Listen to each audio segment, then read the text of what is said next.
A young boy rescues what he believes is a lost German Shepherd puppy, cold, injured, and alone in the woods.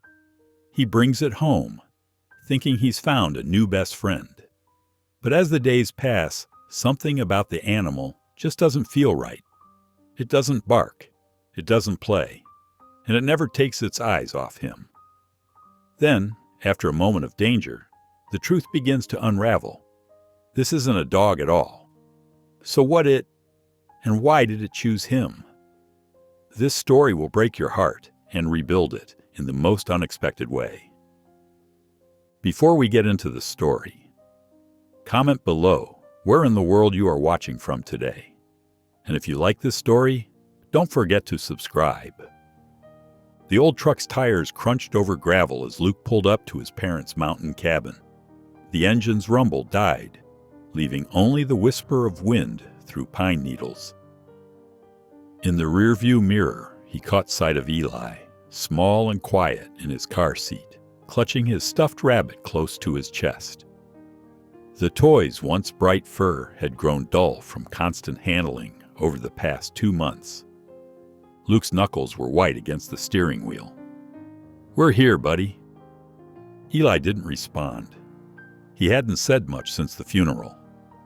The cabin stood just as Luke remembered it.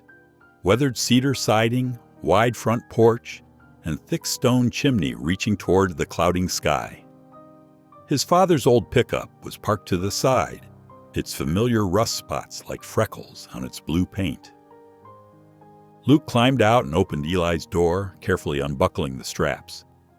His son slid out without a word, keeping the stuffed rabbit pressed against his chest. The toy had been Sarah's last gift to him before. Luke pushed the thought away and grabbed their bags from the trunk. The screen door creaked, and his father stepped onto the porch. John Wheeler stood tall, despite his 70 years, his face lined like old leather from decades of mountain weather. He'd never been good with emotions. Luke had inherited that trait, but there was a gentleness in how he descended the steps, approaching his grandson with measured steps. "Hey there, young fella," John said softly, crouching down to Eli's level. The boy pressed closer to Luke's leg, half hiding behind it. "Thanks for having us, Dad," Luke managed, his throat tight. The words felt inadequate for everything left unsaid between them. John nodded, standing slowly. "Come on in. Your mother would have had fresh cookies waiting, but—" He trailed off, the absence of Luke's mother, gone 3 years now, hanging heavy in the mountain air. Inside, the cabin smelled of wood smoke and pine. Sunlight filtered through dusty windows, catching motes that danced in the beams. Luke set their bags down by the stairs, watching as Eli took tentative steps into the living room. The boy's free hand reached out to touch the rough-hewn log walls, fingers trailing over the grain of the wood as if reading a story written there. "You'll have your old room upstairs," John said. "Fixed up the bed in there. Eli can take the small room next to it." Luke nodded, gathering their bags again. "Come on, Eli. Let's get unpacked." Upstairs, Luke's childhood room waited like a time capsule, faded posters of mountains and wildlife on the walls, his old ranger training manual still stacked on the desk. He helped Eli settle into the adjacent room, which had once been his mother's sewing space. The twin bed looked too big for his small son, who stood in the center of the room, still clutching his rabbit. "Want help unpacking?" Luke asked. Eli shook his head, taking small steps toward the window that overlooked the forest. "Okay, buddy. I'll be right next door if you need me." Luke unpacked mechanically, folding clothes into drawers that stuck slightly from humidity. Through the wall, he could hear Eli's soft footsteps as the boy explored his new space. Each quiet sound twisted something in Luke's chest. He should know what to say, how to help his son through this. Sarah would have known. The smell of cooking eventually drew them downstairs. John had prepared a simple dinner of meat and potatoes, the plates set out on the old oak table. Eli sat with his rabbit in his lap, pushing food around with his fork while the adults attempted conversation that kept falling into heavy silences. As Luke cleared the plates, John cleared his throat. "Eli," he said, his voice gentler than Luke remembered ever hearing it, "there's something important you need to know about living up here." Eli's eyes lifted slightly from his lap. "The forest that surrounds us. It's not like the parks in the city. It's wild country." John leaned forward, his weathered hands folded on the table.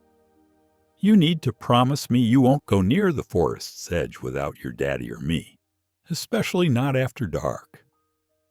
Eli's small chin dipped in a nod, but his eyes had drifted toward the window, where the trees stood like silent sentinels in the falling dusk. After dinner, Luke helped Eli with his bedtime routine, teeth brushed, pajamas on, rabbit tucked securely under one arm. "Try to get some sleep," Luke said, hovering in the doorway. "It'll feel more like home soon." But Eli was already at the window, standing on his tiptoes to see out. The forest had transformed in the darkness, the trees mere shadows against a star-scattered sky. Luke watched his son press one small hand against the glass, breath fogging the pain. A rustle came from the tree line, probably a deer or raccoon moving through the underbrush. Eli's head tilted slightly, like a bird catching a distant sound. For a moment, Luke could have sworn he saw something shift in the darkness between the trees. But when he blinked, there was nothing but shadows and starlight. "Time for bed, Eli," Luke said firmly, trying to ignore the way his son's eyes remained fixed on the forest, as if the trees themselves were breathing in the night air. Eli turned away from the window, climbing into bed with his rabbit. Luke pulled the covers up, wishing he knew the right words to fill the silence between them. Instead, he just squeezed Eli's shoulder gently and whispered, "Good night, buddy." As he closed the door, Luke caught one last glimpse of his son, small and still beneath the quilts, staring out at the dark woods beyond the window. Something moved again at the forest's edge. Just a shadow, Luke told himself. Just the wind in the trees. But Eli watched, and the forest seemed to watch back. The morning sun cast long shadows as Luke pulled on his ranger jacket, careful not to wake Eli upstairs. Mist clung to the treetops like cotton wisps. "Got reports of illegal traps on the North Ridge," Luke told his father, who nursed black coffee. "Shouldn't take more than a few hours." John nodded. "I'll watch the boy. Martha's bringing fresh bread later." Luke paused at the door. "If he needs anything—" "We'll manage," John assured him gruffly. "Haven't forgotten everything about little ones." As Luke drove away, he glimpsed Eli watching from an upstairs window. Upstairs, Eli clutched his rabbit as truck sounds faded. The forest seemed more alive in morning light. Birds called and squirrels chased across fallen logs. Downstairs, his grandfather had set out cereal and juice. Martha had delivered bread, its yeasty smell filling the kitchen. Eli ate quietly, while John read the newspaper. "Your grandmother loved wildflowers this time of year," John said suddenly. "Said they were nature painting the world happy colors." Eli looked up, interested. His grandfather rarely mentioned his grandmother. While John took a call about a broken fence, Eli explored the back porch. The sun had burned away the mist, revealing a meadow dotted with colorful wildflowers. A faint path led toward the trees. Eli followed the trail, discovering butterflies, beetles, and star-like white flowers. His rabbit tucked safely in his arm, he approached the forest edge. The air cooled as he neared the trees. A mossy log marked the boundary between sun and shade. About to turn back, he heard a soft whimper from behind some ferns. Pushing aside feathery fronds, Eli found what looked like a German Shepherd puppy, but somehow wilder. It was dirty and trembling, with a shallow scrape on its leg. Nearby lay a rusted snare. The creature watched him with intelligent eyes. Eli offered bread from his pocket. The puppy didn't take it, but didn't retreat either. "Whisper," Eli said softly, his first spoken word in days. Whisper's ears twitched, but she remained still, her eyes reflecting a loneliness Eli recognized from his own heart since his mother's death. His grandfather's distant call startled them both. Eli left the bread on a stone. "I'll come back," he promised. John looked relieved when Eli returned. Martha brought soup with that bread. Throughout lunch, Eli pocketed sandwich pieces for Whisper. At dinner, while Luke discussed his unsuccessful trap search, Eli sneaked away more food. That night, Eli stood at his window, searching the dark forest. Though he saw nothing, he felt different. Somewhere out there, Whisper waited, and for the first time since his mother died, Eli had a secret that made the world feel less empty. The next morning, Eli woke before sunrise. His small hands carefully retrieved the saved food from his jacket pocket, wrapping it in a paper napkin he'd taken from dinner. The house was quiet, except for his grandfather's muffled snoring from down the hall. He crept downstairs, avoiding the creaky third step, and slipped out through the back door. The morning air was cool against his face, dew dampening his sneakers as he made his way through the tall grass. The sun was just beginning to paint the sky in soft pinks and oranges when he reached the mossy log. Whisper was there, as if she'd been waiting. She stood alert, her ears forward, but her body remained relaxed. Her leg was still stiff, and she favored it slightly as she shifted her weight. Unlike yesterday, she didn't try to hide behind the ferns. Instead, she watched Eli with those same intelligent eyes that seemed to look straight through him. Eli knelt slowly, placing his napkin bundle on the flat stone where he'd left the bread the day before. His movements were careful, deliberate, like his mother had taught him when approaching the nervous cat that used to live under their porch. "I brought you breakfast," he whispered, his voice barely louder than the rustling leaves overhead. Whisper's nose twitched at the smell of pot roast, but she remained where she was, watching. The next day, Eli brought more food and his stuffed rabbit. He sat cross-legged near the stone, holding his rabbit in his lap. Whisper appeared from between the trees, moving with quiet grace despite her injury. She settled a few feet away, closer than before. "This is Hoppy," Eli told her softly, showing her the well-loved stuffed animal. "Mom gave him to me when I was really little." His voice caught on the word Mom, but he kept talking, telling Whisper about how Hoppy's ear had gotten torn, and how his mother had sewn it back on with rainbow thread, because that's all they had. Whisper listened, her head tilted slightly, as if she understood the weight of these memories. On the fourth morning, Eli brought a piece of Martha's fresh bread and some jerky his grandfather had left on the counter. This time, he sat even closer to the stone. Whisper emerged from the shadows right away, as if she'd been expecting him. Her leg looked better. She put more weight on it now. "Dad's always tired," Eli confided, watching her eat. "He tries to smile, but it's not the same." Whisper paused in her eating, looking at him with those understanding eyes. For a moment, Eli felt less alone. The fifth day was rainy, but Eli still came, wearing his yellow raincoat. Water dripped from the pine needles above, creating a gentle percussion all around them. This time, Whisper was already waiting by the log.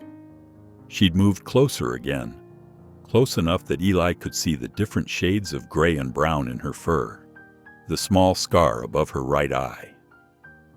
"You can trust me," he whispered, holding out his hand palm up the way his mother had shown him. "I won't hurt you." Whisper watched his hand for a long moment. Then slowly, she took 2 steps forward. She was close enough now that Eli could hear her soft breathing. On the 6th morning, Eli brought a handful of broken cookies and his mother's picture, a small one he kept in his pocket. Whisper was waiting in her usual spot, but today she moved toward him as soon as he sat down. She settled barely an arm's length away. "This is my mom," Eli said, showing her the photograph. "She used to sing to me when I couldn't sleep." His voice was stronger now when he talked about her, as if sharing these memories with Whisper made them easier to hold. The seventh day was warm and bright. Eli found Whisper lying in a patch of sunlight near the log. When he sat down, she raised her head to look at him, but didn't move away. He could see her fur clearly now. It was thick and wild, nothing like the sleek coat of his neighbor's German Shepherd back home. "Can I?" He started, then slowly reached out his hand. Whisper watched him, perfectly still. His fingers touched her side gently. Her fur was rough, tangled in places, and she flinched slightly at his touch. But she didn't pull away. Eli held his breath, keeping his hand very still against her side. He could feel her heart beating, fast but steady. After a moment, she relaxed under his touch, and Eli felt something warm spread through his chest, like sunlight breaking through clouds. That night, Eli couldn't sleep. The moon was bright, casting silver light through his bedroom window. He got up to get a drink of water and paused at the window, looking out at the familiar tree line. There, just at the edge of the forest where moonlight met shadow, sat Whisper. She was perfectly still, her eyes reflecting the moonlight like tiny stars as she watched the house. Eli pressed his hand against the cool glass, and for a moment their eyes met across the distance. He blinked, and she was gone, melted back into the darkness between the trees. But Eli didn't feel sad. Instead, his lips curved upward, a small, genuine smile, the first one since his mother had gone away. He climbed back into bed, holding Hoppy close, and fell asleep thinking about rough fur under his fingers and understanding eyes in the moonlight. Luke's boots scraped against the cabin's wooden steps as he returned home that evening. His ranger uniform was dusty, and his expression was tight with concern. Inside, the smell of Martha's beef stew filled the warm air, but Luke's mind was elsewhere as he hung up his jacket. "Found 3 more illegal snares today," he announced, settling into his chair at the dinner table. His father looked up from his bowl, weathered hands pausing mid-motion. "Same setup as the others. Professional grade. Well hidden." Eli's grandfather grunted, stirring his stew absently. "That'd be Marcus Reeves' work, I'd bet. Been causing trouble in these parts for years." Luke nodded, running a hand through his hair. "That's what we figure, too. But we can't prove anything without catching him in the act." He glanced at Eli, who was pushing his food around his plate, seemingly lost in thought. "The traps are nasty business. Could hurt anything that walks into them." The grandfather's spoon clinked against his bowl. "Some things in the forest don't want to be saved," he muttered, his voice gruff. "Nature's got its own way. Best leave it be." Martha bustled in with fresh cornbread, trying to lighten the mood, but the weight of the conversation lingered like smoke in still air. The next morning dawned gray and misty. Eli slipped out early, his heart beating faster as he approached the familiar meeting spot. But when Whisper emerged from the shadows, his excitement turned to fear. She was favoring her injured leg more than ever, barely putting weight on it. Eli's hands trembled as he watched her struggle to walk. Her usual fluid grace was gone, replaced by a halting, painful movement that made his chest hurt. Without thinking, he turned and ran back to the cabin, his small feet pounding against the damp earth. Inside, he went straight to the bathroom, where the first aid kit sat on the bottom shelf. His fingers fumbled with the latch, but he managed to open it. The white gauze rolls caught his eye, just like the ones his mother had used when he scraped his knee last summer. Clutching the gauze to his chest, Eli hurried back outside. His heart was racing, worried Whisper might have left, might have disappeared into the forest forever. But she was still there, waiting by the mossy log, her eyes following his movement. "It's okay," he whispered, approaching slowly. "I want to help." His voice shook slightly as he knelt beside her. Whisper watched him unwrap the gauze, her body tense but not retreating. When Eli reached for her injured leg, she flinched. He froze, remembering how his mother would sing softly when he was scared at the doctor's office. "Twinkle, twinkle, little star," he sang quietly, barely above a whisper. His voice was wobbly, but Whisper's ears perked up at the sound. She remained still as he carefully wrapped the gauze around her leg, his small hands working with surprising gentleness. When he finished, Whisper didn't move away. Instead, she leaned slightly against his knee, her warm weight solid and real. Eli felt something shift between them, like a door opening in his heart that had been closed since his mother died. The morning stretched into afternoon. Eli lost track of time, sitting with Whisper, telling her about his mother's chocolate chip cookies and the way she used to braid his stuffed animal's yarn hair.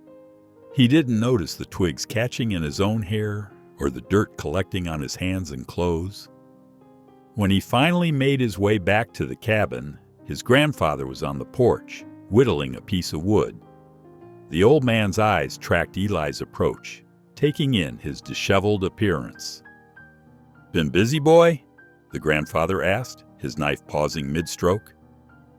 Eli's stomach tightened. He looked down at his dirty hands, then back at his grandfather. "Just playing with pine cones," he said, the lie feeling strange in his mouth. His mother had always said lying was wrong, but this felt different, like keeping a special secret. The grandfather's eyes narrowed, the deep creases around them growing deeper. He studied Eli for a long moment, his weathered face unreadable. Finally, he just nodded and returned to his whittling. But something in his expression suggested he wasn't convinced. That evening, after Eli had gone to bed, the grandfather found Luke in the kitchen. Luke was reviewing reports from the day's patrol, his coffee growing cold beside him. The kitchen was quiet, except for the gentle ticking of the old wall clock. "The boy's been sneaking off," the grandfather said without preamble, his voice low but clear. "Keep an eye on him. Don't want him tangling with what's out there." Luke looked up from his papers, concern flickering across his tired face. He nodded, but his mind seemed elsewhere, split between the ranger reports and this new worry about his son. The grandfather's warning hung in the air between them, heavy with unspoken concerns. The morning sun filtered through Eli's bedroom window, casting warm patches on the wooden floor. As he rubbed sleep from his eyes, something caught his attention. There, on the weathered boards beneath his window, were distinct muddy prints, small, precise paw marks that made his heart skip with joy. "Whisper," he whispered to himself, a smile spreading across his face. He traced the marks with his finger, feeling the dried mud beneath his touch. The prints told him what he'd hoped. She had come to check on him during the night, just as he'd sometimes check on her during the day. At breakfast, Martha served steaming plates of scrambled eggs and toast. Eli watched carefully as his grandmother turned back to the stove, then quietly slipped a piece of bacon into his pocket. The paper napkin in his lap hid a corner of toast, and when no one was looking, that disappeared into his other pocket too. Luke had already left for his morning patrol, leaving only the sound of forks scraping plates and his grandfather's occasional comments about the weather. Eli ate slowly, making sure to leave enough room in his pockets for more supplies throughout the day. Later that morning, Martha frowned as she wiped down the kitchen counter. Crumbs scattered in unusual places caught her eye, and she could have sworn she'd made more bacon than what was eaten. "Harold," she called to her husband, who was reading in his armchair. I think we might have mice again. Food's been disappearing." The grandfather lowered his newspaper. "Mice? In summer?"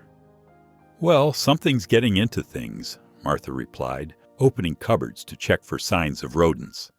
"I'll set some traps tonight, just to be safe."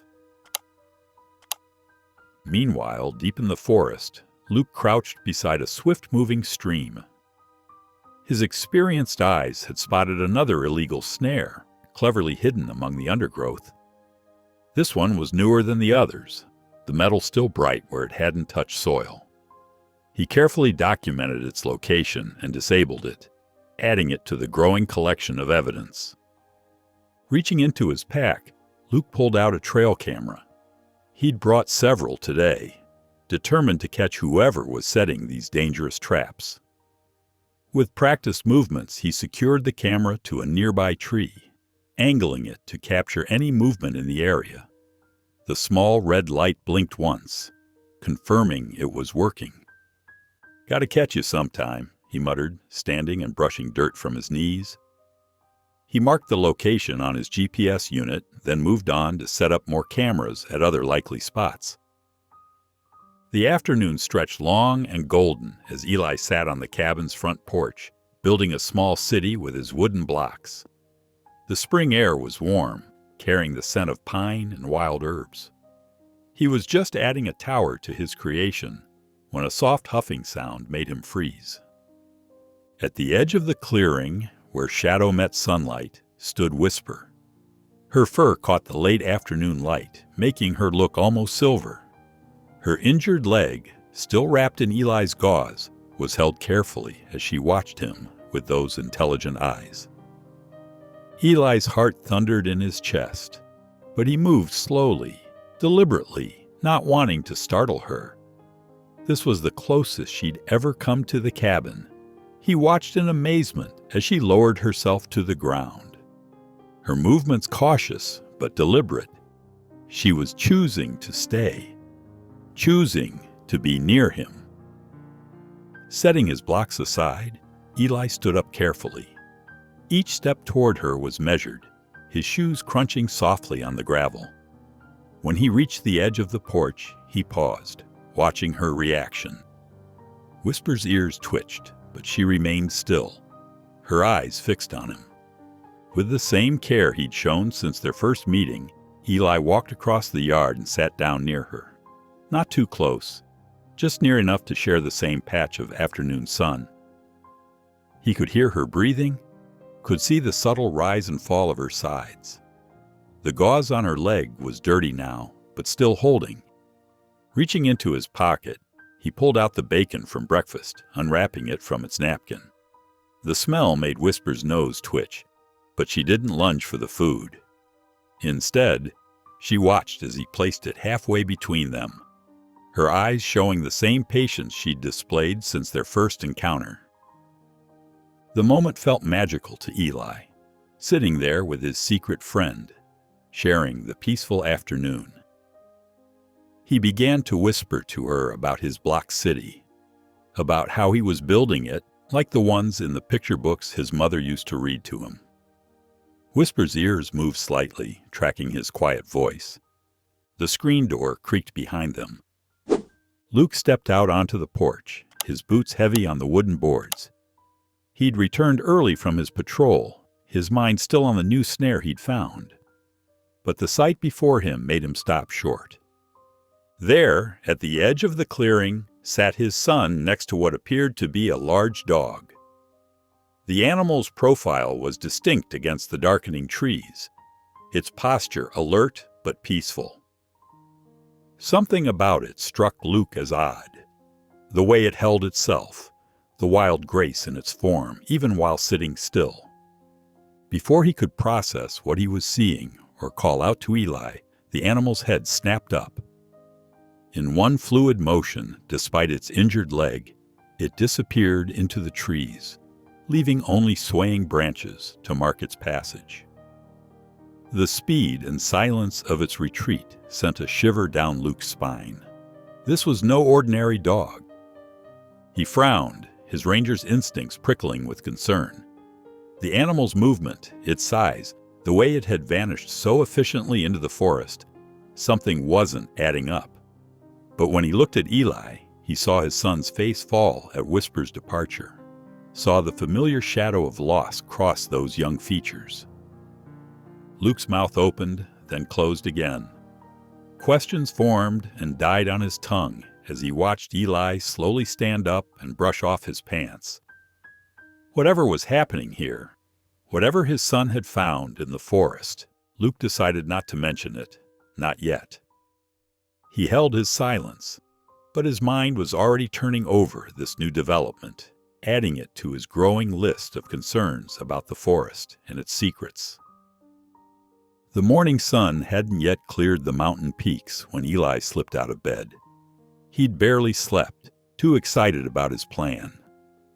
His sock-covered feet made no sound as he crept down the hallway, past his father's room, where soft snoring could be heard. In the kitchen, his small hands carefully unwrapped the paper towel he'd hidden in his jacket pocket the night before. Inside was the chicken he'd saved from dinner, boiled and tender, just the way his grandmother had prepared it. He'd watched her cook it, knowing Whisper would like something special. The screen door could be tricky. It liked to squeak, but Eli had learned exactly how to push it so it would stay quiet.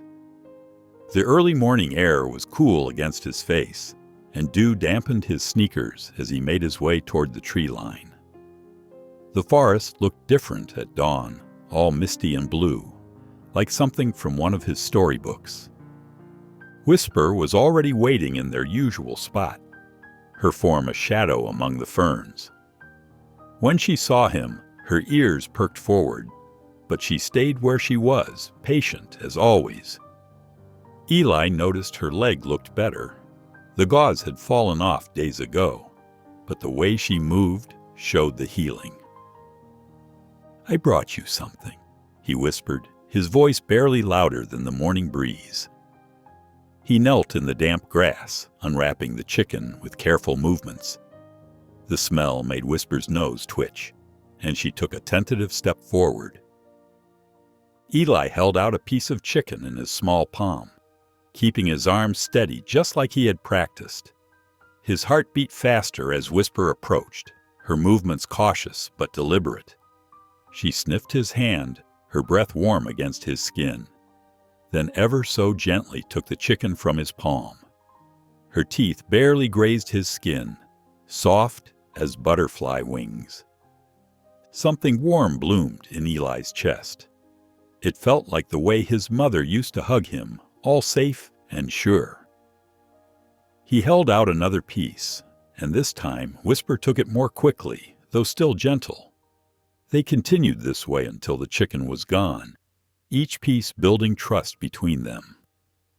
As Whisper licked her lips, Eli noticed something he hadn't seen before. When she yawned, a tiny, silent yawn, he could see that one of her long canine teeth was broken, chipped near the tip. The sight made his throat feel tight.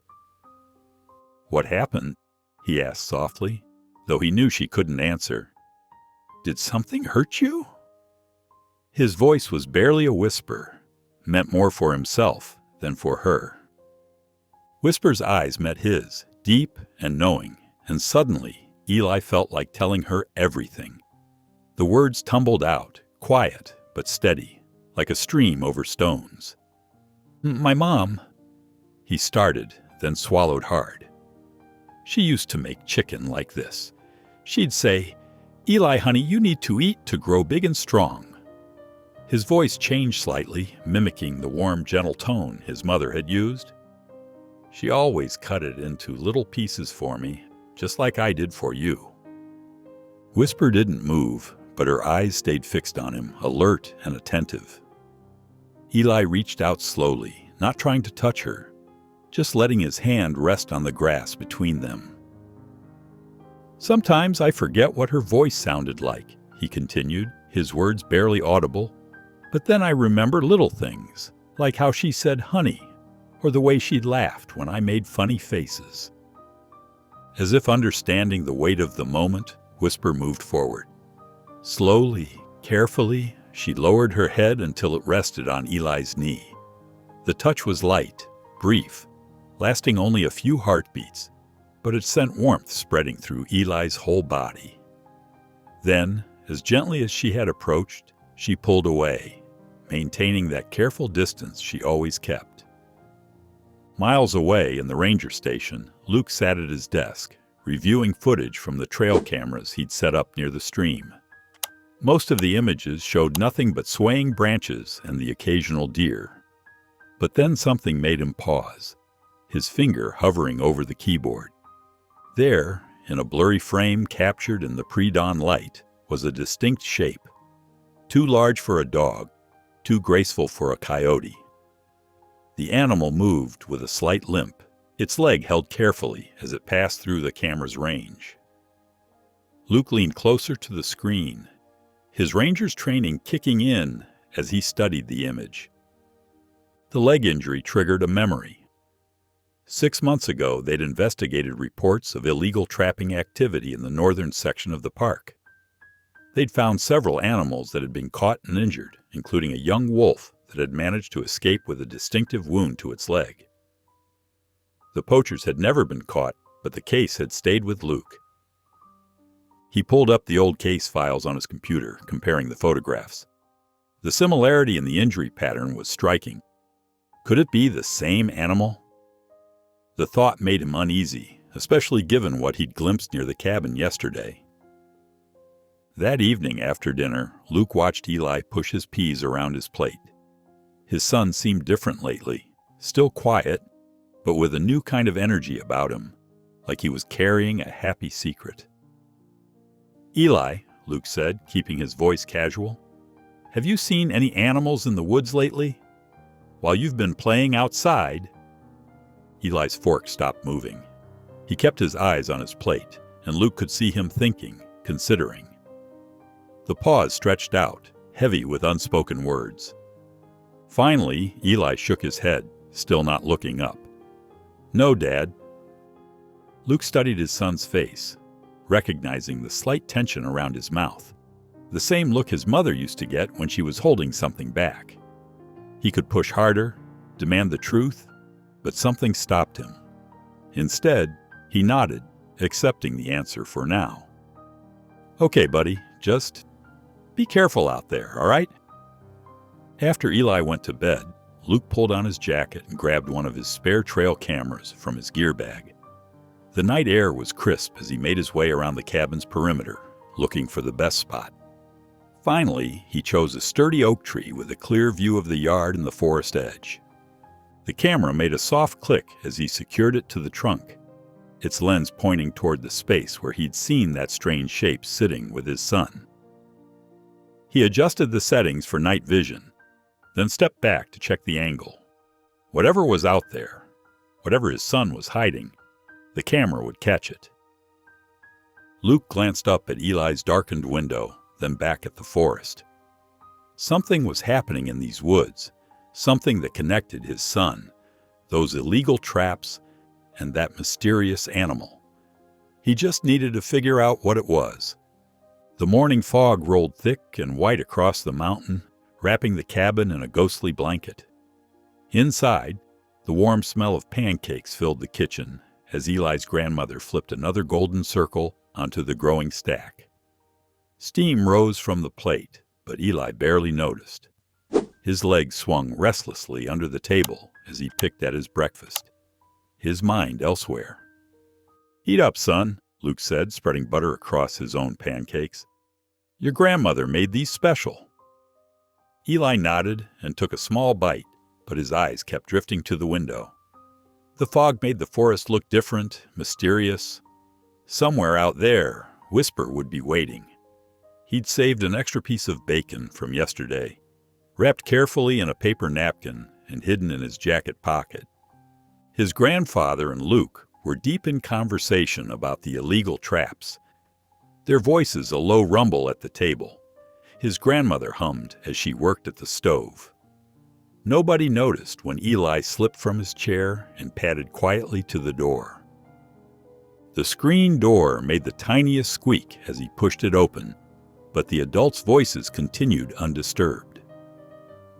The morning air felt cool and damp against his face as he stepped onto the porch. Wet grass soaked the edges of his sneakers as he made his way toward the trees. When he reached their usual meeting spot by the mossy log, Whisper wasn't there. Eli's heart beat a little faster as he scanned the misty forest. She was always waiting for him. Always. He pulled out the bacon, unwrapping it carefully, but the clearing remained empty. Then he spotted them, paw prints in the soft earth, leading deeper into the woods. They were fresh, the edges still sharp in the damp soil. Without hesitation, Eli followed, stepping carefully to match each print. The fog swirled around him as he walked, making the trees look like tall shadows. The forest grew thicker as he went, the branches hanging lower, dripping with moisture. The familiar sounds of the cabin faded behind him. New sounds emerged, the rustle of unseen animals, the creak of wet branches, and gradually, a low rushing noise that grew louder with each step. The sound of water pulled him forward.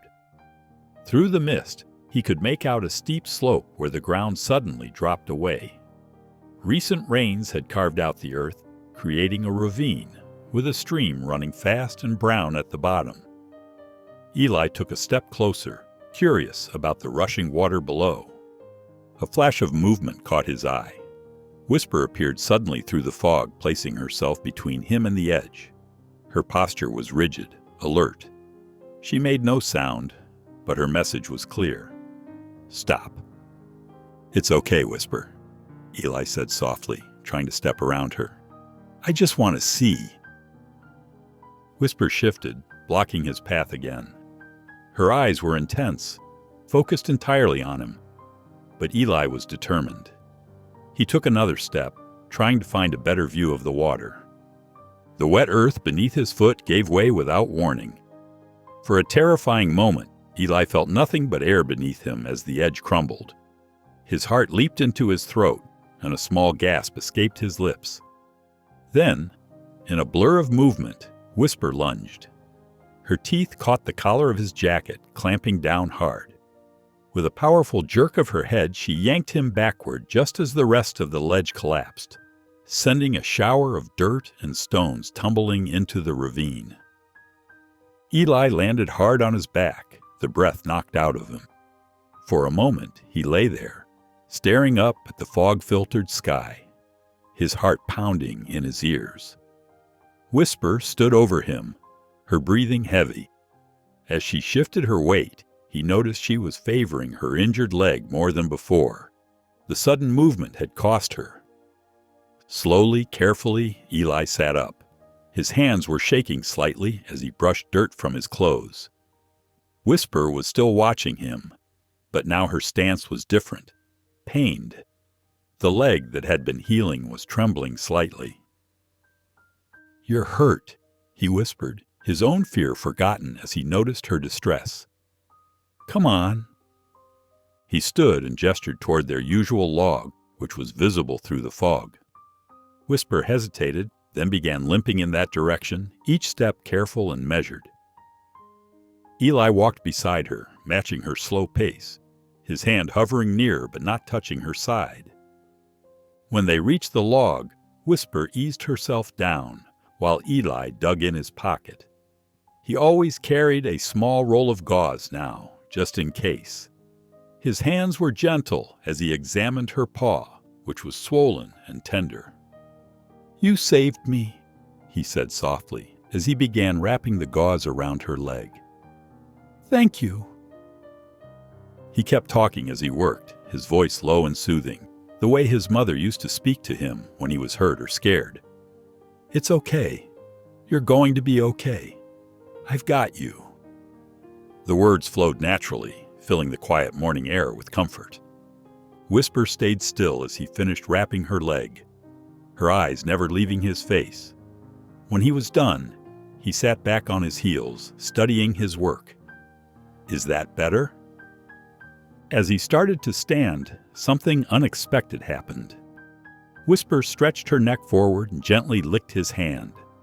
The touch was soft, warm, deliberate, and entirely her choice. Eli froze, hardly daring to breathe.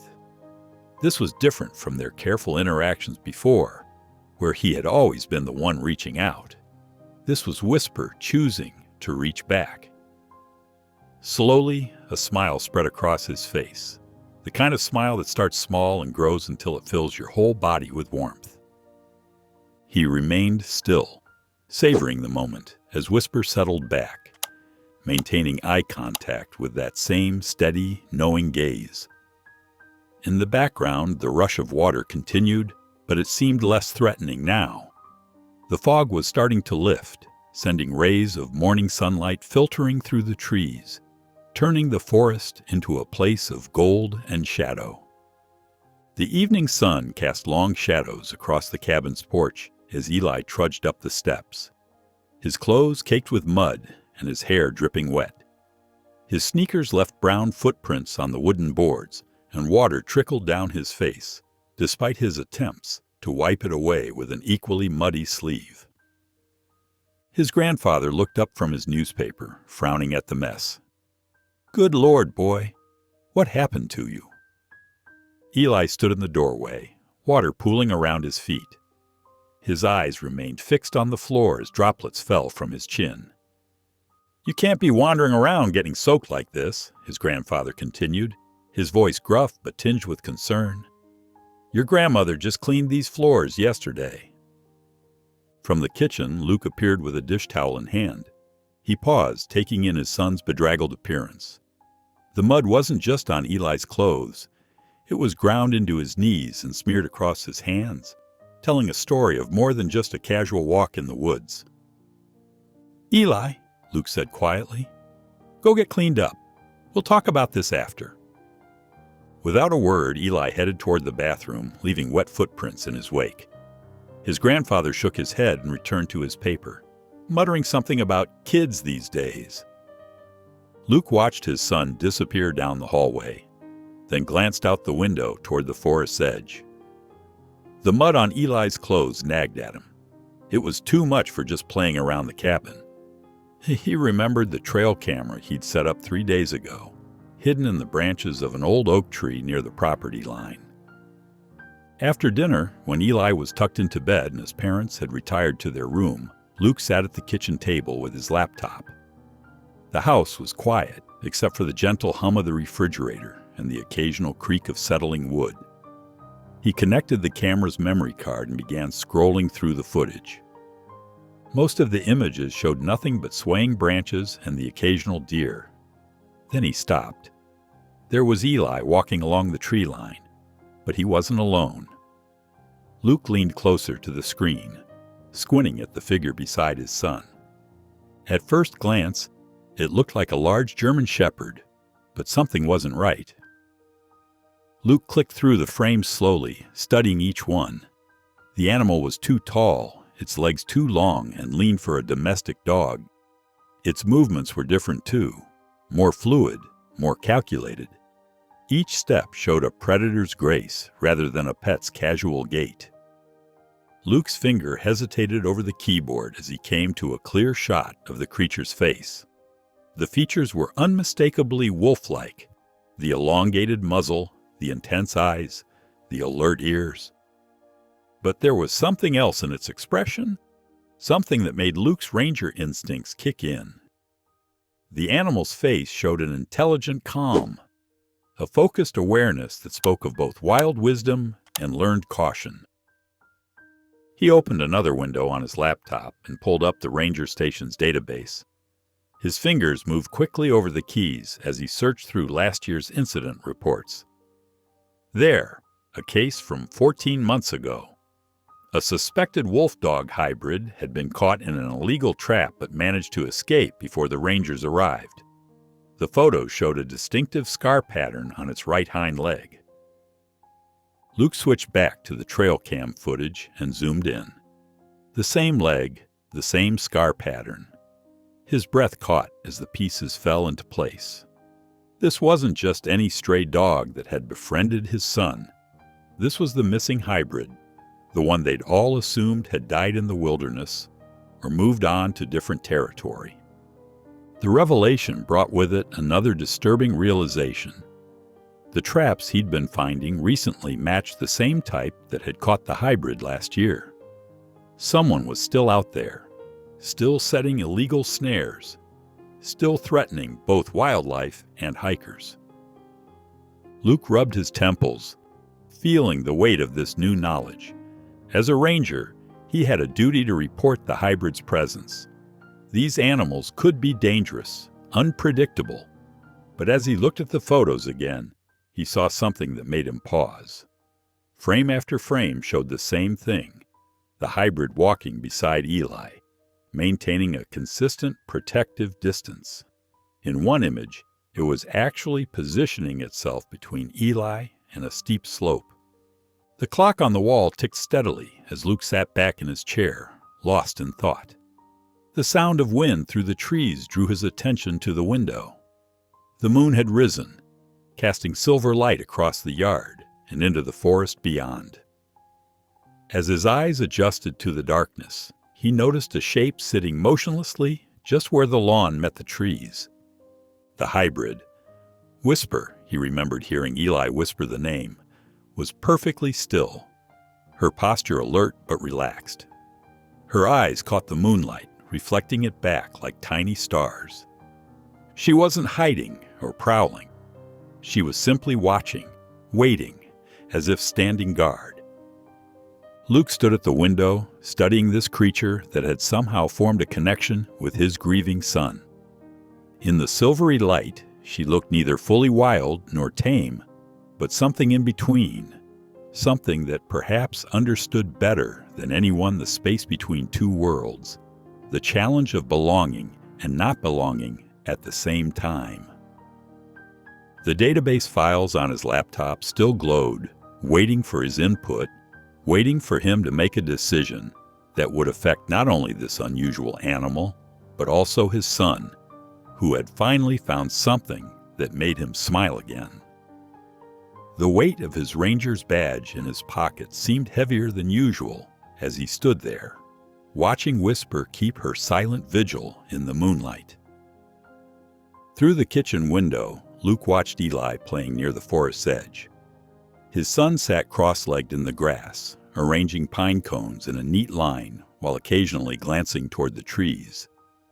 Though Whisper wasn't visible, Luke knew she was there, probably hidden in the shadows of the dense foliage, keeping watch over his boy. The morning sun filtered through the leaves, casting dappled patterns on the ground around Eli. A gentle breeze rustled the treetops, carrying the sweet scent of pine through the open window. Luke's coffee had grown cold, forgotten in his hand as he observed his son's careful movements. There was something different about Eli today, a lightness in his shoulders that Luke hadn't seen since before Sarah's passing. The boy who had been so withdrawn, so silent in his grief, now hummed softly to himself as he played. It was barely audible, but it was there, a quiet melody that Sarah used to sing. Luke's chest tightened at the sound. He set his coffee mug down on the counter, the ceramic making a soft clink against the wooden surface. The ranger badge in his pocket felt heavy, a constant reminder of his duties and responsibilities. But watching Eli now, seeing this small spark of joy return to his son, made everything more complicated. A movement in the tree line caught Luke's attention.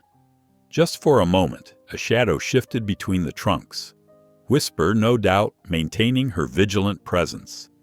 The wolf-dog hybrid moved like a ghost, there and gone in an instant. But Luke knew what he was looking for now. He sighed, running a hand through his hair. This couldn't wait any longer. As much as it pained him to potentially disrupt this fragile piece Eli had found, they needed to address the situation before someone else discovered Whisper's presence. The morning stretched into afternoon, warm and golden. Luke waited until after lunch, when his parents had gone into town for supplies. He prepared Eli's favorite apple juice box and headed outside. where his son was still playing near the clearing's edge. "Hey, buddy," Luke called softly, not wanting to startle him. "Can we talk for a minute?" Eli looked up from his pine cone collection, his eyes darting briefly toward the forest before settling on his father. Luke's heart ached at that small gesture, his son's instinctive check on Whisper's safety. "I brought your favorite," Luke said, holding up the juice box as he settled down in the grass beside Eli. The ground was warm beneath them, and crickets chirped lazily in the nearby bushes. Eli took the juice box carefully, puncturing the top with the straw but not drinking yet. His small fingers fidgeted with the box corners, creasing and uncreasing them with nervous energy. Luke took a deep breath, choosing his words carefully. "I've noticed you've made a friend out here." Eli's hand stilled on the juice box. He didn't look up, but Luke could see the tension in his son's shoulders, the way his breathing became slightly faster. "The animal that's been keeping you company," Luke continued gently. "Would you like to tell me about her?" For a long moment, Eli said nothing. A chickadee called from a nearby branch, and a warm breeze stirred the grass around them.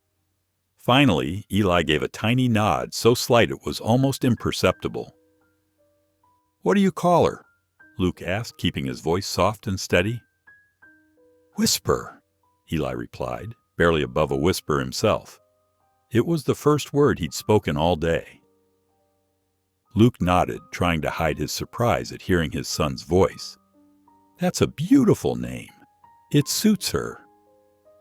Eli glanced up at him then, confusion clear in his eyes. He had clearly expected anger or punishment, not this calm conversation. "Eli," Luke said carefully, "I need to tell you something important about Whisper. She's not exactly a dog, she's part wolf. That makes her very special. But it also means some people might think she's dangerous." Eli's eyes widened, and he shook his head vigorously. "She's not," he protested, his voice stronger now. "She saved me." Luke's heart skipped a beat. "Saved you? When?" "At the ravine," Eli said, looking down at his juice box again. "I slipped, but she pulled me back."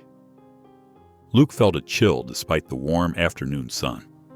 He hadn't known about this incident, and the thought of what could have happened made his stomach turn. Yet here was Whisper, not only watching over his son, but actively protecting him. "I believe you," Luke said softly, "and I can see she cares about you. But there are people who might not understand. People who might want to take her away or hurt her if they find out she's here." Tears welled up in Eli's eyes, and he clutched the juice box tighter. "Please don't hurt her, Dad," he pleaded, his voice breaking. Hey, Luke reached out, placing a gentle hand on Eli's shoulder. "I promise I won't hurt her. But I need you to do something for me, okay? I need you to stay away from her for a few days while I figure things out. Can you do that for me?" Eli's lower lip trembled, and a tear rolled down his cheek. He stared at the forest's edge, where the shadows had grown longer as the afternoon progressed. Finally, he nodded, though his entire body seemed to droop with the agreement. "It's just for a little while," Luke assured him, squeezing his shoulder gently. "I promise I'll try to find a way to keep her safe." That evening, Eli sat at his bedroom window, his stuffed animal clutched tightly to his chest. The moon had risen, casting silver light across the yard, but the usual shape at the tree line was missing. No glowing eyes watched from the shadows, no silent guardian kept vigil in the darkness. "Whisper," Eli whispered into the night, his breath fogging the glass. "Whisper, please." But only the wind answered, rustling through the leaves like a sad lullaby. Eli pressed his forehead against the cool window pane, his eyes searching the darkness for any sign of his friend. The stars twinkled above the treetops, but the forest remained still and empty. The morning dawned gray and misty, with low clouds clinging to the treetops like wisps of cotton. Eli woke before sunrise, his small feet padding across the cold wooden floor to peer out his window. The yard was empty, no familiar shape waiting in the shadows. He dressed quickly, pulling on his red sweater and rubber boots. The house was quiet, except for his grandfather's snoring from down the hall. Eli crept downstairs, careful to skip the creaky third step, and slipped out the back door into the dewy morning. "Whisper," he called softly, his voice barely louder than the morning bird song. The grass was wet against his boots as he made his way to their usual meeting spot near the mossy log. But the log sat empty. No dark eyes watched from the ferns.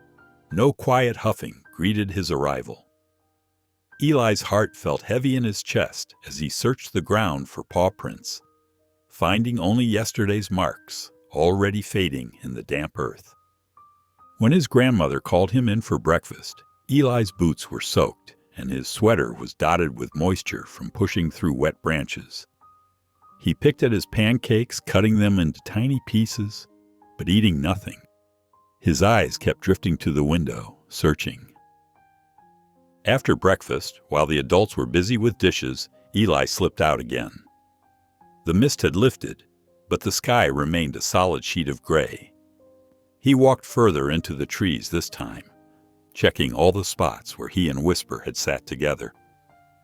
"Please," he whispered to the empty forest, "please come back." But only the wind answered, rustling leaves overhead. Even the birds seemed quieter today, as if they too felt the absence of the wolf dog's presence. In his office, Luke reviewed the trail cam footage for the third time. The screens showed nothing but swaying branches and the occasional deer. No sign of Whisper's distinctive silhouette, no glimpse of her limping gait. He rubbed his tired eyes, worry gnawing at his stomach. The next morning brought no change. Eli refused his breakfast entirely, pushing away even his favorite cereal.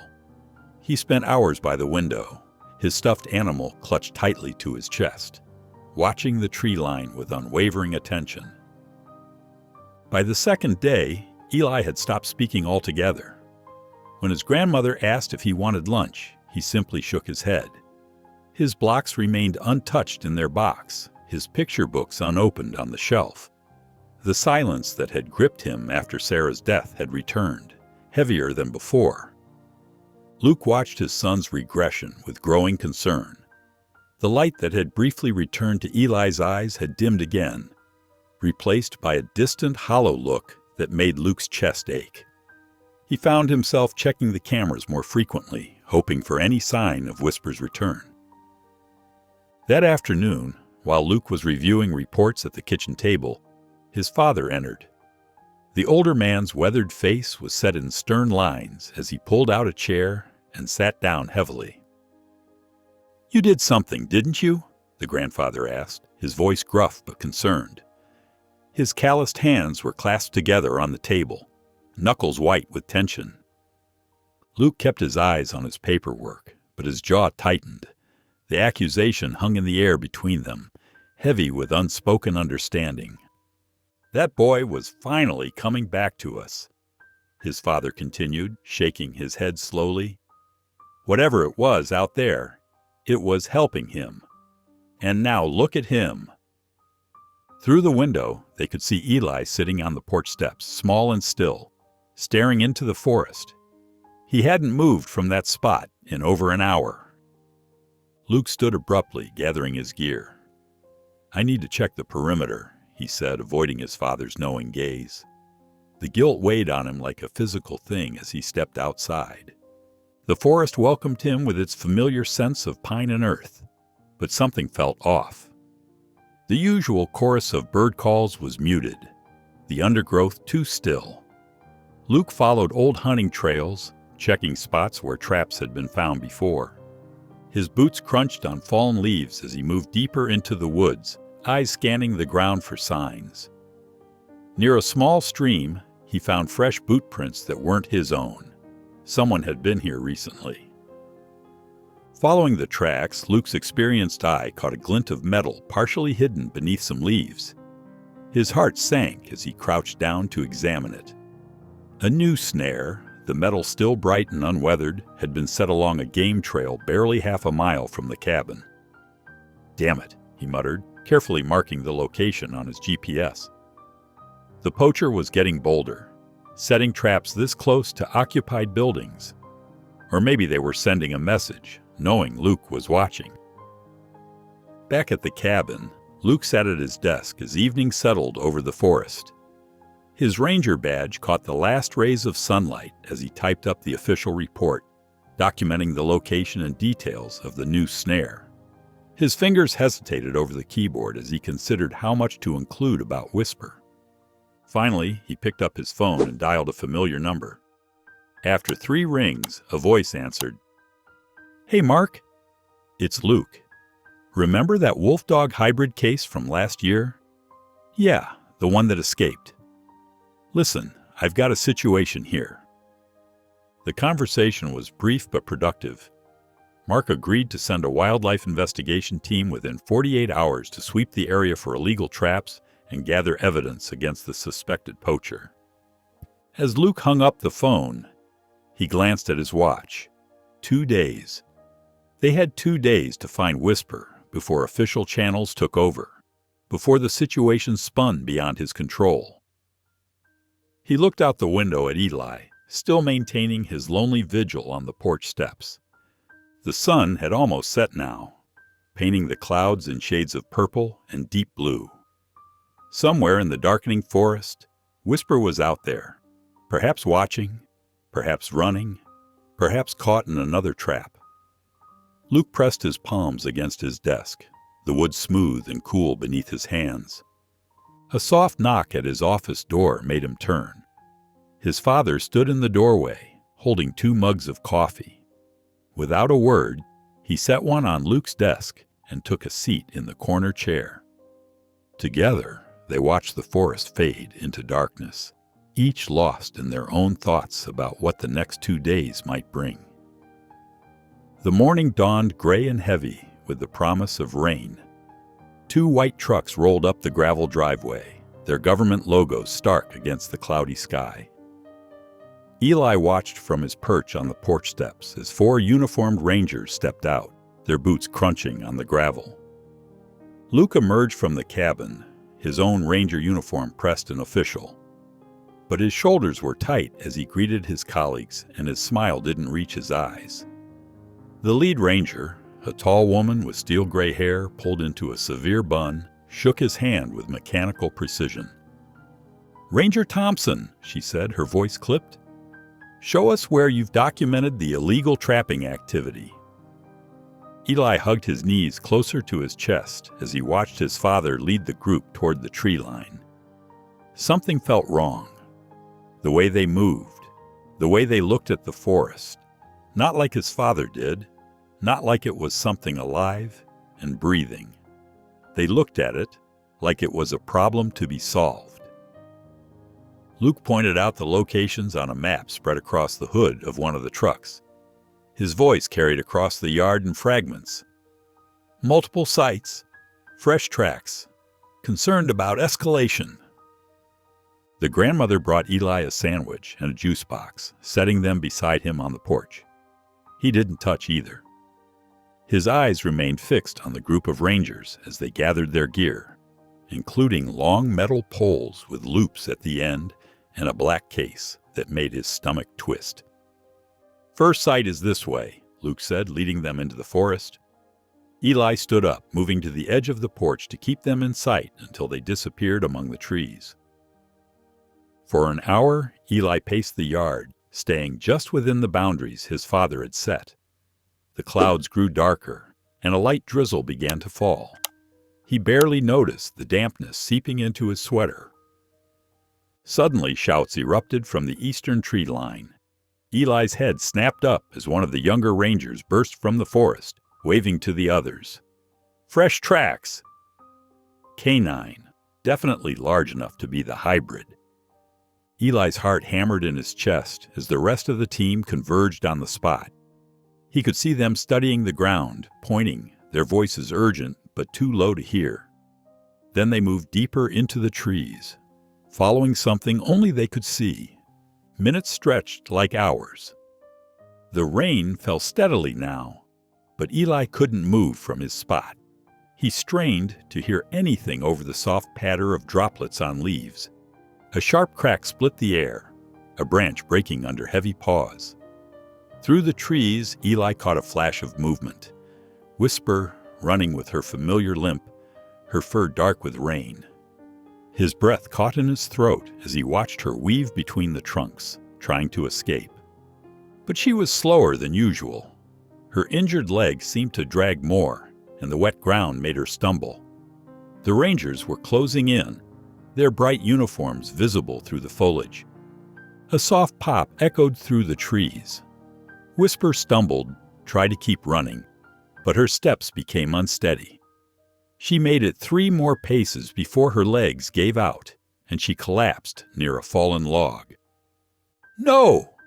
Eli's scream tore through the quiet morning as 2 Rangers approached Whisper's still form. His feet carried him forward before he could think, but his grandmother's arms caught him, holding him back.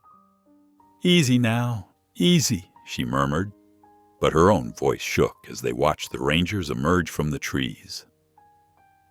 2 men carried Whisper between them, her body limp and muddy. Her tongue lolled from her mouth, and her eyes were closed. Only the slight rise and fall of her chest showed she was alive. Luke walked beside them, his face tight with barely contained emotion. "She's been no threat," he was saying to the lead ranger. "She's helped my son. You can see from the footage how gentle she is with him." Ranger Thompson shook her head, her clipboard held like a shield. "Regulations are clear, Ranger Masters. Wolf-dog hybrids are unpredictable by nature. Without proper documentation and extensive behavioral review, we can't authorize relocation." "Then let me start the paperwork," Luke insisted as they reached the trucks.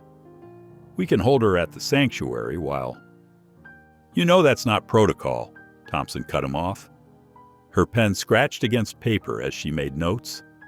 "The default procedure for undocumented hybrids is euthanasia.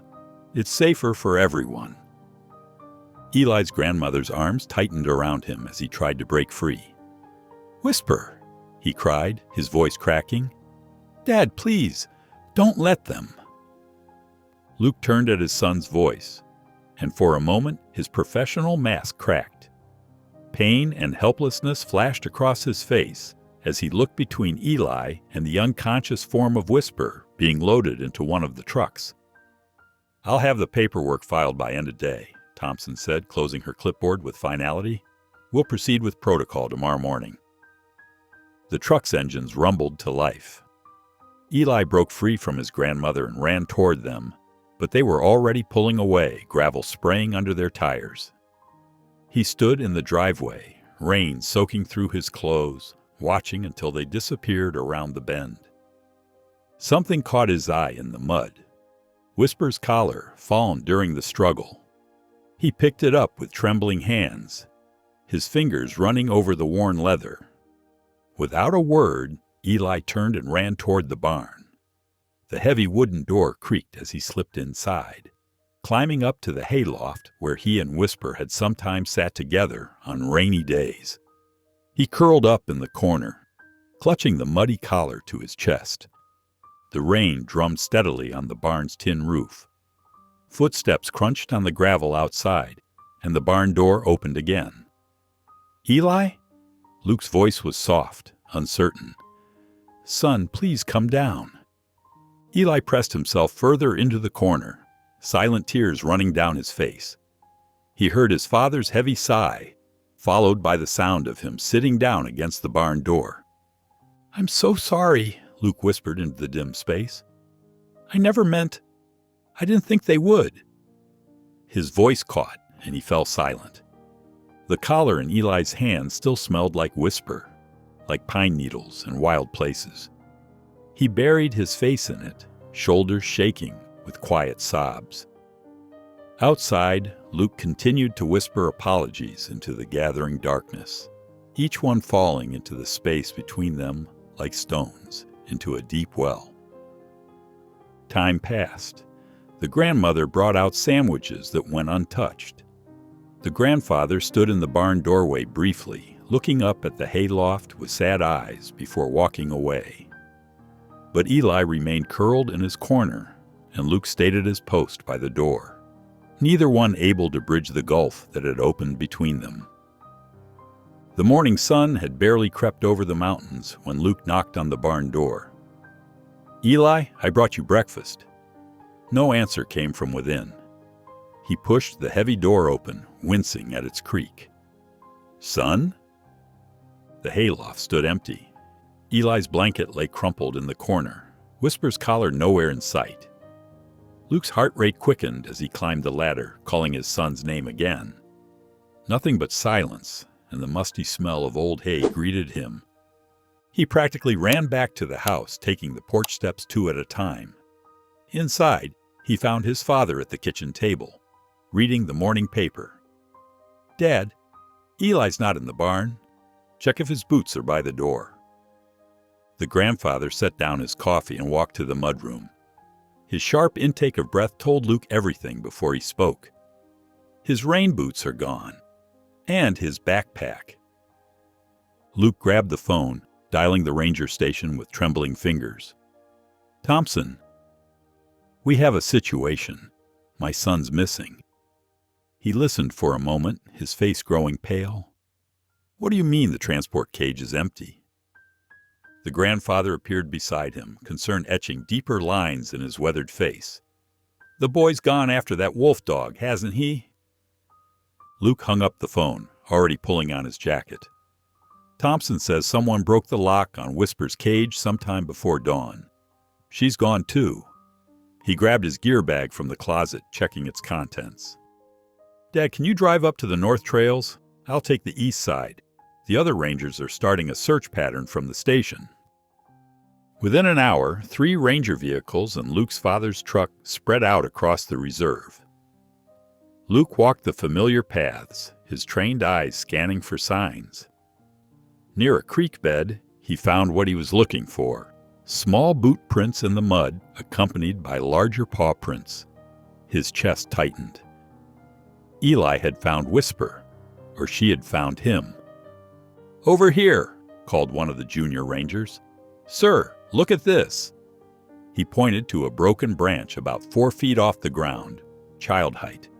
Beside it lay an empty granola bar wrapper. Luke picked up the wrapper, recognizing it from their kitchen cabinet. "He packed food," he muttered. "He planned this." They followed the trail until it split near an old oak. The paw prints continued straight, but the boot prints veered east. Luke frowned, studying the ground. "He's trying to throw us off," he said, more to himself than the others. "Smart boy." A flash of gray caught his eye. Caught on a thorny bush, a tuft of Whisper's fur waved in the breeze. Luke carefully untangled it, noting its location. They were heading deeper into the reserve, away from the marked trails. The morning wore on as they searched. Radio chatter confirmed no sign of Eli or Whisper on any of the main paths. Luke's father called in from the north entrance. Nothing there either, but something nagged at Luke's mind, a memory trying to surface. He stopped at the crest of a small hill, looking out over the forest below. The trees were thicker here, older. Few people ventured this far into the reserve, except the trapper's cabin, he whispered. The memory clicked into place, a raid 3 years ago before Eli was born. They'd caught a notorious poacher, using an old hunting cabin as his base. Luke had mentioned it once, telling his father about the case over dinner. Eli had been playing nearby, seemingly absorbed in his toys. But that boy noticed everything, remembered everything. Luke keyed his radio. "Thompson, remember the Matthews case? That cabin we found him in?" Static crackled before her voice came through. "The one 10 miles in? Nobody's used that place since we shut it down." "Exactly. Nobody would think to look there." Luke studied his compass, orienting himself. "I'm about 3 miles from it now. I think that's where they're headed." That's outside our current search grid, Thompson replied, and it'll be dark in a few hours. We should regroup. Start fresh tomorrow. Luke watched the shadows lengthening between the trees. His son was out there, probably scared, definitely tired, and with him, a wolf dog that everyone else wanted to destroy. He couldn't wait. "I'm going after them," he said into the radio. "Send the coordinates to my GPS, but don't follow. Too many people might spook them." Thompson protested, citing protocols and safety regulations. Luke let her voice fade into static as he checked his gear. Flashlight, first aid kit, water, and, after a moment's hesitation, his rifle. Not for Whisper, he told himself, but these woods held other dangers. The old trail was barely visible now, choked with years of undergrowth. Luke moved carefully, watching for signs. Here and there, he caught glimpses of passage, a disturbed patch of moss, a broken spider web. Small things only a ranger would notice. The forest grew denser as he walked, the trees pressing closer. Their branches wove together overhead, turning the late afternoon light murky and green. Birds fell silent as he passed, leaving only the sound of his boots on the leaf-strewn ground. Luke checked his GPS again. 2 more miles to the cabin. The screen glowed faintly. Darkness was coming faster under the thick canopy. He pulled out his flashlight, but didn't turn it on yet. Better to let his eyes adjust naturally. A twig snapped somewhere ahead. Luke froze, listening. Nothing moved in the growing shadows. But as he stood there, the forest's silence seemed to deepen, becoming something almost solid around him. He thought of Eli, walking this same path hours earlier. Had he been afraid? Or had Whisper been with him, a quiet guardian in the darkness? The flashlight's weight felt reassuring in his hand as the last gray light faded from the forest. Luke clicked it on, sweeping its beam across the trail ahead. Long shadows danced between the trees, making familiar shapes strange and uncertain. He kept walking, guided by the small circle of light and the quiet beeping of his GPS. The forest pressed in around him, full of watching eyes and held breath. Somewhere ahead, in this vast darkness, his son was waiting, and Luke would find him, even if he had to walk through every shadow these woods could throw at him.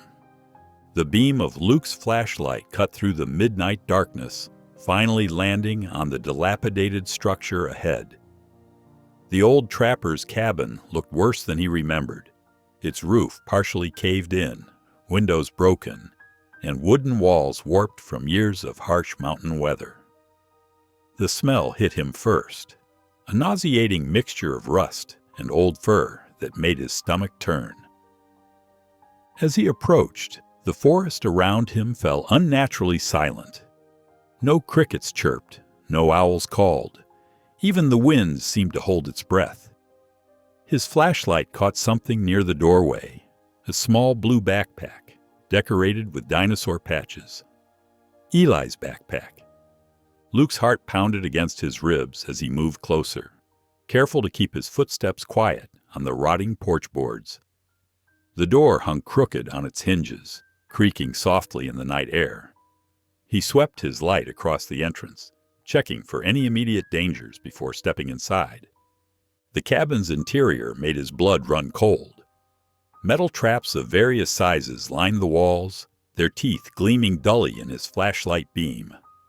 Some looked old and rusted, but others shone with recent use. This wasn't just an abandoned shelter anymore. Someone had been using it actively. Luke moved deeper into the space, his ranger training taking over as he cataloged the evidence. Makeshift cages were stacked in one corner, some still containing tufts of fur. Fresh pelts hung from crude drying racks, their presence explaining the cabin's overwhelming stench. On a rough wooden table, he found a ledger filled with dates, species names, and dollar amounts, detailed records of illegal animal trades. His fingers tightened around the flashlight. The cabin hadn't been abandoned at all. Someone had turned it into an active poaching operation right under the Rangers' noses. The thought made his skin crawl, knowing his son had walked into this place. A soft sound drew his attention to the far corner of the cabin. Breathing, quiet but steady. Luke turned slowly, directing his light toward the source. There, curled up against the wall, lay Eli. Whisper's large form was pressed against him, her head raised and ears alert despite the obvious exhaustion in her posture. Blood matted the fur around her shoulder, but her eyes remained sharp, focused on Luke. "Eli," Luke whispered, keeping his voice low and gentle. His son's eyes opened, glassy with fatigue and fear. "Dad?" His small hand clutched Whisper's fur. "She came for me," he whispered. "When I got lost, she found me. She brought me here." Luke took a careful step forward, but before he could reach them, a noise outside made him freeze. Something moved in the darkness, a shadow passing between the trees behind the cabin. Whisper's ears flattened against her head, a low rumble building in her throat. The trapper had returned. Luke didn't waste a second. He moved swiftly to Eli and Whisper, positioning himself between them and the door. With one hand, he pulled out his radio, keeping his voice barely above a whisper as he called in their location and requested immediate backup. Multiple code violations confirmed at the old Matthews cabin. He spoke quietly but clearly. "Suspect on site. Need immediate assistance. I have a minor and an injured animal with me." The radio crackled softly with confirmation. Sirens would be coming soon, but they needed to stay safe until then. Luke kept his body between his son and the door, listening intently to the movements outside. The shadow passed by one of the broken windows, a quick, furtive motion that spoke of someone trying to remain unseen. Eli pressed closer to Whisper, who, despite her injury, maintained her protective stance. Her eyes never left the door, tracking every sound from outside. Luke was struck by the fierce determination in her posture, even wounded and exhausted. She wasn't just protecting herself anymore. She was protecting Eli. Minutes stretched like hours as they waited in tense silence. Then, in the distance, came the first faint wail of approaching sirens. The shadow outside moved suddenly, quick, panicked movements. Through the broken window, Luke caught a glimpse of a figure darting between the trees, fleeing deeper into the forest. The sirens grew louder, accompanied by the crunch of tires on gravel and the flash of emergency lights through the trees. Within minutes, the cabin was surrounded by rangers and local law enforcement. Flashlight beams crisscrossed through the darkness as officers secured the perimeter. Thompson was the first through the door, her flashlight finding Luke and the others in the corner. "Everyone okay?" she asked, quickly assessing the situation. Luke nodded, finally letting his shoulders relax slightly. "We need a vet for Whisper," he said, gesturing to her injured shoulder, "and maybe some water for all of us."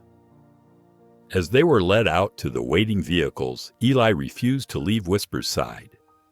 The wolf dog moved slowly, favoring her injured leg, but she matched her pace to Eli's small steps. When they reached the ranger's truck, she didn't hesitate to climb into the back seat with him. The drive home was quiet, broken only by the soft hum of the engine and the occasional crackle of the radio as officers coordinated their search for the fleeing suspect.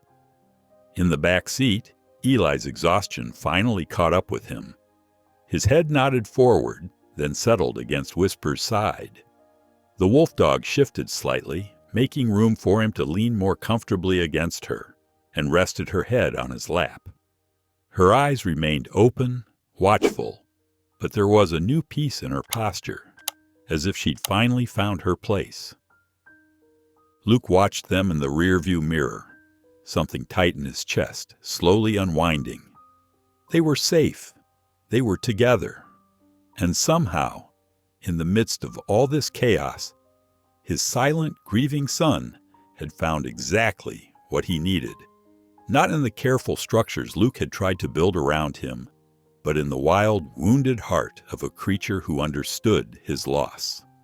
3 weeks after the incident at the trapper's cabin, morning sunlight filtered through the sanctuary's medical wing windows. Whisper lay on a thick blanket, her shoulder wrapped in clean white bandages. The wound was healing well, though a scar would remain, another mark of survival added to her collection. Luke stood in the doorway, watching his son sit cross-legged beside the wolf dog. Eli had brought her a piece of boiled chicken, carefully torn into small pieces. His movements were gentle and deliberate as he offered each morsel. Whisper took them softly, her eyes never leaving his face. The transformation in both of them over these weeks had been remarkable. Whisper's initial wariness of the medical staff had gradually eased, especially when Eli was present.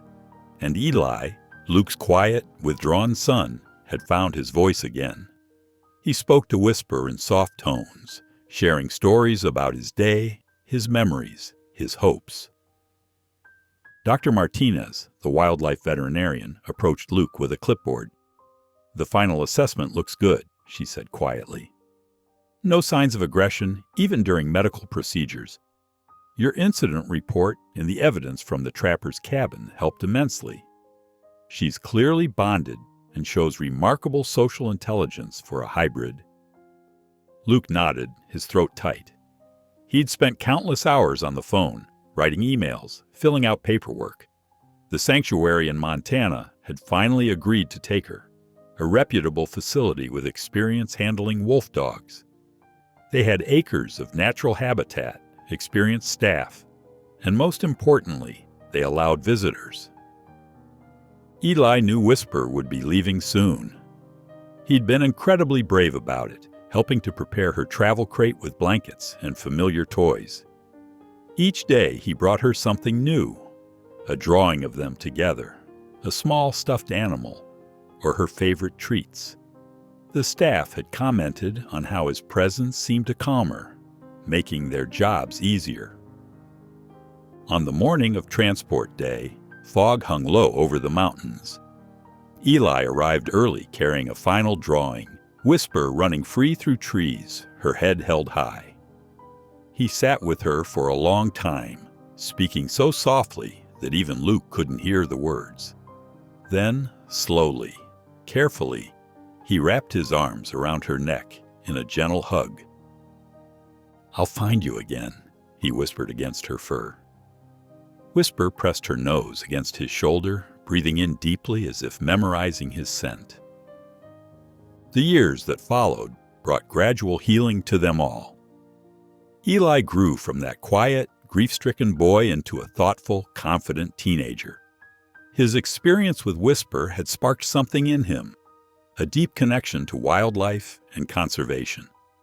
He volunteered at local animal shelters, helped with wildlife education programs, and kept detailed correspondence with the sanctuary. Every month photos would arrive. Whisper exploring her new territory, playing with enrichment toys, or simply lying in the sun. The sanctuary staff sent regular updates on her adjustment and health. Eli kept every letter, every picture, carefully preserved in a special album. On the morning of Eli's 15th birthday, Luke pulled into their driveway in his Ranger truck. Eli was already waiting on the porch, backpack in hand, practically vibrating with excitement. They'd planned this trip for months, a special visit to the sanctuary. The drive was long, but neither minded. They talked about everything and nothing, comfortable in the spaces between words in a way they hadn't been able to manage in those early days of grief. Luke glanced occasionally at his son's profile, seeing echoes of his late wife in the curve of his smile, the thoughtful set of his eyes. When they finally arrived at the sanctuary, the afternoon sun was casting long shadows through the pine trees. Sarah, one of the senior handlers, met them at the main gate. She'd been their primary contact over the years, always taking extra time to send detailed updates about Whisper. "She's been acting strange all day," Sarah said as she led them down a winding path. "Like she was waiting. She usually naps this time of day, but she's been pacing near the fence line since sunrise." They approached a large, naturally landscaped enclosure. Trees and boulders provided shelter and enrichment opportunities, while a small stream cut through one corner. Sarah pointed to a cluster of trees near the fence. "She's been staying close to that spot." Eli moved forward slowly, his heart pounding. A shape emerged from the shadows, familiar despite the years, despite the new scars and graying around her muzzle. Whisper moved with the same quiet grace he remembered, though her old leg injury gave her a slight limp. She walked directly to the fence where Eli knelt, pressing her nose against the metal links. Her eyes held the same intense intelligence, the same careful watchfulness.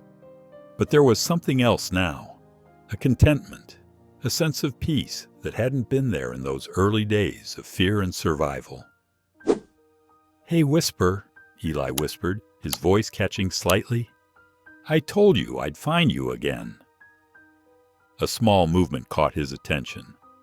From between Whisper's legs, a bold pup emerged, its head tilted curiously as it studied the stranger at the fence. The pup had Whisper's coloring and her distinctive way of moving, cautious but determined. Eli couldn't help but laugh softly at the pup's careful approach. Behind him, Luke stood quietly, pride evident in his stance as he watched his son reconnect with the creature who had helped heal both their hearts. Eli turned to look up at his father, a smile spreading across his face. "She remembers."